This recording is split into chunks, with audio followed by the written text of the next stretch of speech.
Okay, I need you to stop scrolling for exactly 12 minutes, because I'm about to tell you a story that will make you so angry that you'll want to throw your phone across the room.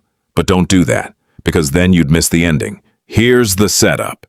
Imagine you found a way to sell your neighbor a car, a broken car, no engine, no wheels, just a rusty shell that goes nowhere, but on paper, on very fancy, complicated paper, it looks like a Ferrari.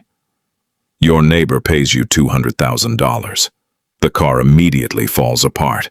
Your neighbor loses everything. You pocket the money, and then you walk into a government building, shake hands with the people who are supposed to arrest you, and walk out with a smaller check.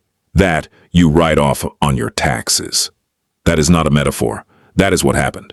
Between 2004 and 2008, the biggest banks on Wall Street ran the most sophisticated theft operation in the history of human civilization. $40 billion vanished from regular people's savings, pension funds, and retirement accounts, and almost nobody, not one single executive, served a single day in prison.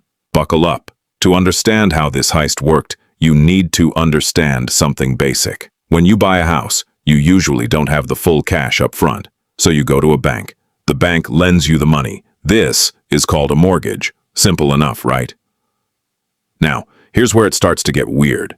The bank doesn't just hold on to your mortgage and wait for you to pay it back over 30 years. That's boring. Banks hate boring. Instead, they package your mortgage together with hundreds of other people's mortgages, like a financial burrito, and sell it as a single investment product.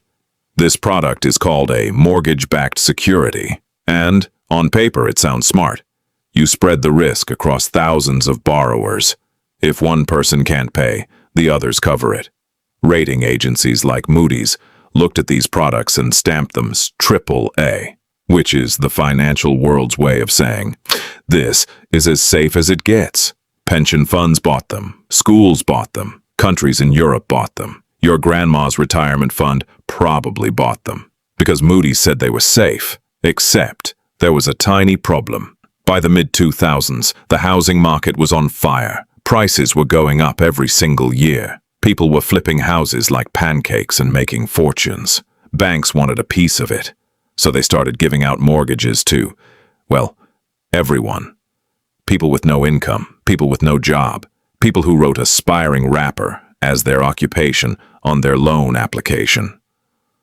I wish I was joking.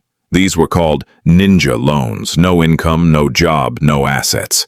They gave mortgages to people with no income, no job, and no assets. And then they packaged those mortgages together and sold them to your grandma's pension fund, labeled as AAA safe investments. Now here's the part that should make your jaw drop. The banks knew, not suspected, not guessed, knew. Goldman Sachs had internal emails where their own employees described the mortgage products they were selling as a shitty deal. Their own traders, calling their own products garbage, in writing, in emails, and on the outside, they were telling pension funds these were the safest investments on the planet. But wait, it gets worse. While Goldman was selling these products to clients, they were secretly betting against them on the other side. They packaged 47 of these toxic products. Total face value, $66 billion. And they were quietly betting that all of them would fail. Think about what that means. They built a car, sold it to you, and then took out insurance betting the car would explode. Then the car exploded. Chunk 4, the collapse. In 2006, the housing market started cracking.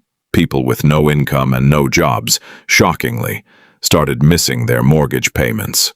Wild, right? Nobody saw that coming, except literally anyone with a calculator. By 2007, the cracks became craters. By 2008, the whole thing collapsed. Bear Stearns, one of the oldest banks on Wall Street, gone in a weekend. Lehman Brothers, $639 billion in assets, gone in a single day. The largest bankruptcy in American history. The stock market lost half its value. 8 million Americans lost their jobs. 6 million Americans lost their homes.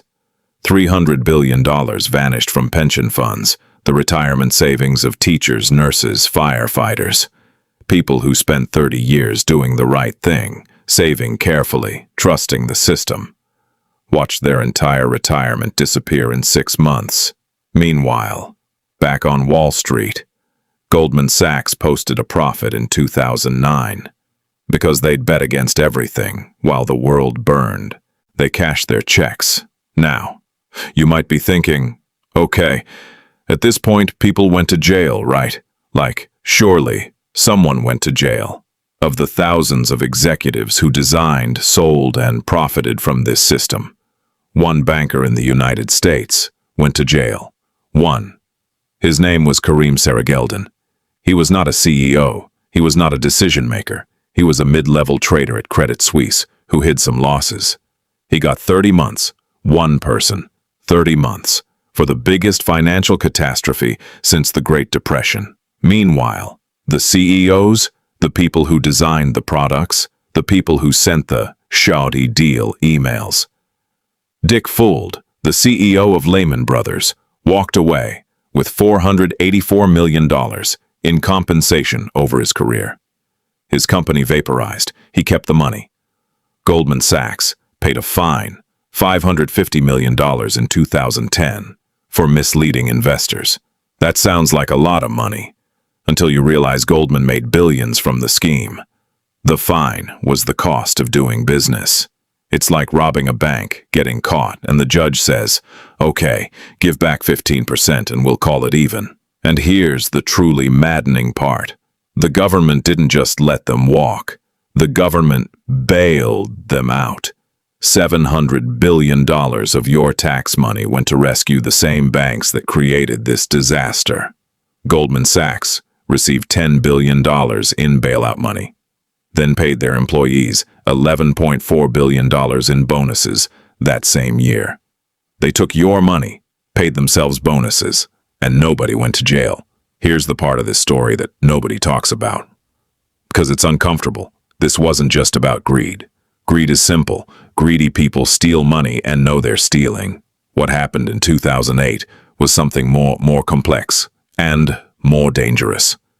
It was a system where smart, educated, normal people made individually rational decisions that collectively destroyed millions of lives. A banker would look at a bad mortgage and think, my job is to package this and sell it. That's what I'm paid to do. A rating agency would think, if we give this a lower rating, they'll take their business to our competitor. Each person doing what the system rewarded. And collectively, they burned the world down. And when the bill came due, it didn't land on the people who built the system.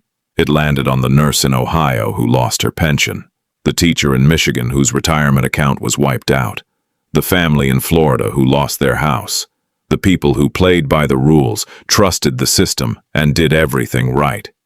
They paid for the mistakes of people who knew exactly what they were doing. And the reason it could happen again is simple. The incentives haven't changed. Okay, I know this whole video has been a lot, but here's the honest answer to what you do with this.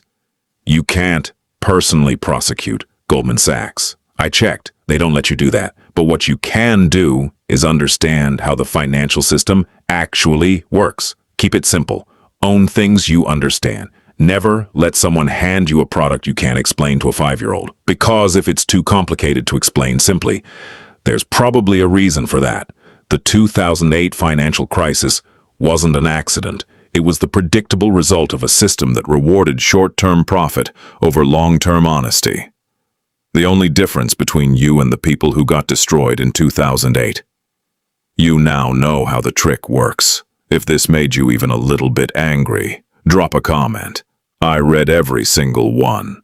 And if you want to understand how to actually protect your money in a system like this, hit subscribe, because next video, we're going somewhere even more interesting.